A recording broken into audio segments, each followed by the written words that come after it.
We're talking about critical values of a function. By definition, a critical value of a function f is a value c such that either f prime of c is 0, that means the derivative at that point is 0, or f prime of c is undefined.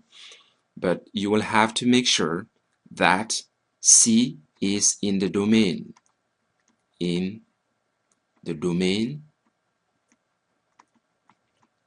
of the original function f. So c has to be in that domain. If c is not in the domain, it cannot be a candidate for a critical value. So that's what you have to remember. Critical values, f prime of c is equal to 0 or f prime of c is undefined. And you will have a clear idea when we go over the next example. So the example is f of x is equal to x minus 2 to the power of 2/3 divided by x. So to find the critical values, first of all, we need to know the domain of this function.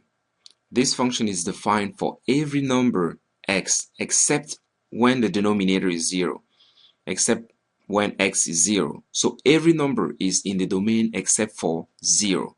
So that means 0 cannot be a candidate. 0 cannot be a candidate for critical value. So that much we know. But how do we get the critical values then? First step, you take the derivative of the function f prime of x. What is it equal to? You know what we're going to use here, the quotient rule. So derivative of the top. So for the top here, you just use the GPR, generalized power rule, 2/3 x minus 2 times negative 1/3, and then times derivative of the inside, which is 1, because the derivative of x minus 2 is 1. And then you multiply by the bottom. The bottom here is x, and minus derivative of the bottom. Derivative of the bottom here is 1, which you multiply by the derivative, which you multiply by the top. And the top here is x minus 2 to the 2/3 divided by the bottom squared. So that's the product rule. That's the quotient rule, I mean. But now, whenever we want to find the critical values of a function, we must simplify the function, the derivative. So here we have more work to do. Now, one way to simplify this function, because on top I see 2/3 and I see negative exponent. So to get rid of those things, one trick would be, I'm going to multiply the top and the bottom. Whatever you do on the top, make sure you do it on the bottom as well. So I'm going to multiply the top and the bottom by 3 to get rid of this 2/3, because 2/3 times 3 would be 2. And now I'm also going to multiply by x minus 2 to the power of 1/3, because x minus 2 to the power of 1/3 times x minus 2 to the power of negative 1/3 would be 1. And then I do the same thing on the bottom. Now I'm going to distribute. So this is just algebra. So I'm going to take this guy here, multiply by that term, and do the same thing. Take this guy and multiply by this term. And when I'm done, I go to the denominator and I do the same thing. Okay? Now, I'm just going to go over the computation for the first multiplication, and then you should be able to do the remaining by yourself. So, what do we have?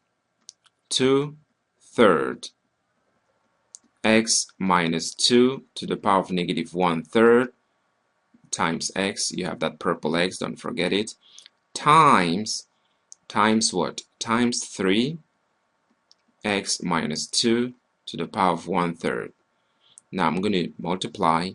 You see the 3 cancel each other out. And here I have x minus 2 to the power of negative 1/3 times x minus 2 to the power of 1/3. That's just x minus 2 to the power of 0, which is 1. So this and that become 1, and I'm left with 2x. So that expression just gives us 2x.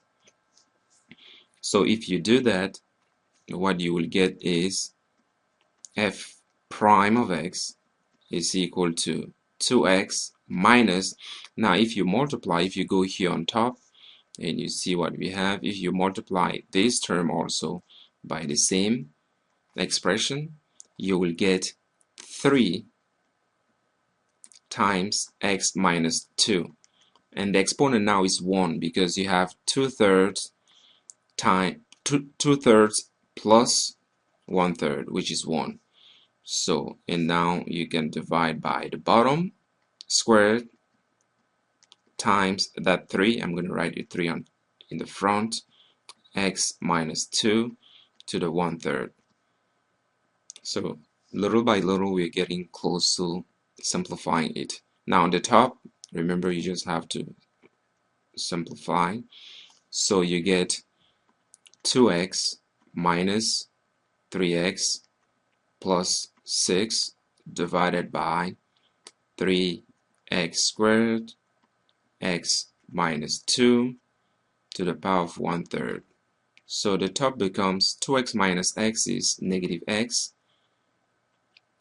plus 6, and the bottom is 3x squared x minus 2 to the power of 1/3. So that's f prime simplified. Now, once you have f prime, remember we are looking for critical values.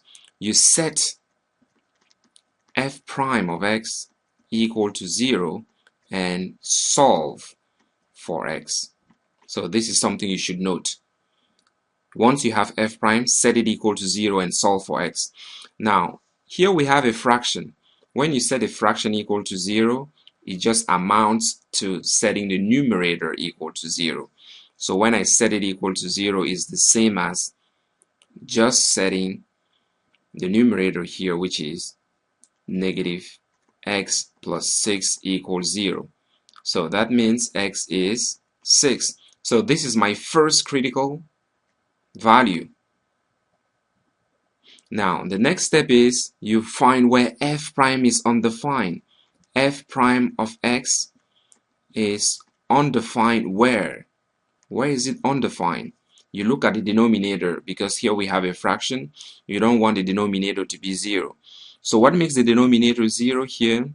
We will have x equals 0, or if you look closely at the function, or this expression here has to be 0 also. X minus 2 to the power of 1/3 has to be 0. X minus 2 to the power of 1/3 has to be 0. So that means x has to be 2. And here, so these are the candidates for critical values. So we have x equals 6, x equals 2, and x equals 0. But remember, by the definition of critical values, a critical value has to be in the domain of the original function. So if you remember, 0 was not in the domain of the function, so it cannot be a candidate. So it can be a candidate. So that means we're going to discard 0. So 0 is not a critical value. It was not in the domain of the original function to start with. So what do we have here? Critical values, x equals 6 and x equals 2. So that's the critical value of that function. Okay? Now, for the problem that I want you to do, so problem, find the critical values, that is, if any, because critical value do not exist all the time, of this function. G of x is equal to x minus 3 to the power of 1/3, x minus 3 to the power of 1/3 over x plus 1. So the drill will be exactly what we just did. So, but make sure that your computations are accurate. This is going to be a good problem for you to work on. So I'm going to label this problem A. So find the critical values, if any, of this function. And the hint is you'll find two values, but go ahead and do that first. Now we're going to go over the critical value of another function. This one will be an easier one. And why do I say easier one? Because it's a polynomial. When you have polynomials and you want to find critical values, they're very simple. So another example, let's say we want to find the critical values of f of x equals x cubed minus 3x squared. So this is exactly what we have on the handout. That's handout 11, problem A. First of all, you compute the derivative of this. F prime of x is equal to 3x squared minus 6x. And you set it equal to 0, you solve for x. So I'm going to factor 3x. I'm left with x minus 2 equals 0. So that means 3x equals 0, or x minus 2 equals 0. So that means x is 0 or x is 2. These are the critical values. Now, remember, you have to ask yourself, f prime of x, where is it undefined? Never. So that's why polynomials are very nice. F prime of x is never undefined because nothing will make the denominator, we don't have a denominator equal to 0, for example. So these x equals 2 and x equals 0 are the only critical values of f. And this is problem 1a, problem 1a in handout 11.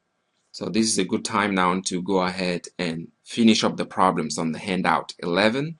But I'm going to give you another problem here before I wrap up with critical values. So problem B,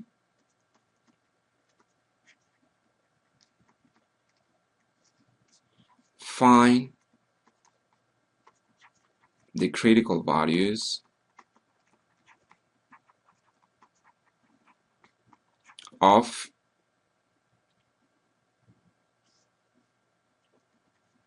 g of x equals x cubed minus 3x squared. So find the critical values of this function, if any, of course, if any. So this should be a straightforward problem. So first of all, it's a polynomial, so g prime would never be undefined, but then the routine is compute the derivative, set the derivative equal to 0, and solve for x. All those values would be critical values. Okay, so I hope that you understood the main part of the critical values. If not, make sure you ask me questions.